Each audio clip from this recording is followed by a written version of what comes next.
Okay, for example 10, the setup here is much better for substitution because you can see the y's line up here, but number 1 and 4x don't match up, 2x and 7 don't match up. I have the coefficient of 1, so the easiest substitution would be to take the negative 1, slide it over to the right, make it a positive 1. So the top equation transforms into staying y on the left, stays 2x on the right, and then we move the 1 over so it goes plus 1.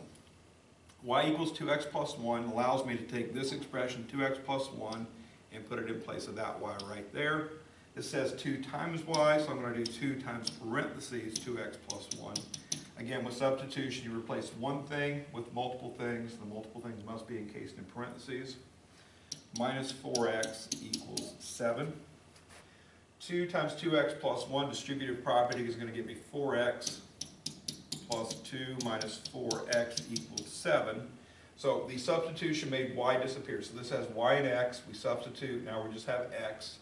Distributive property happens, and then simplification, 4x minus 4x cancels, leaving me with 2 equals 7.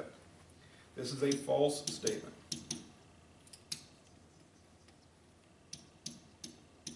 Okay.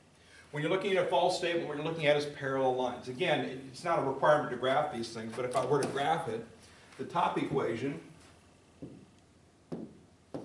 y equals 2x plus 1, would have kind of a 2 over 1 slope, kind of be about like that. The bottom equation would be 2x plus 3.5, so it'd be a little bit higher, so it'd be about like so. We're looking at parallel lines. Parallel lines don't intersect, and the purpose of these problems is to find a point of intersection. So, when you have both variables disappear, the numerical statement left over is false. You're simply looking at parallel lines, two lines that have the same slope that do not sit on top of each other, which means there is no solution.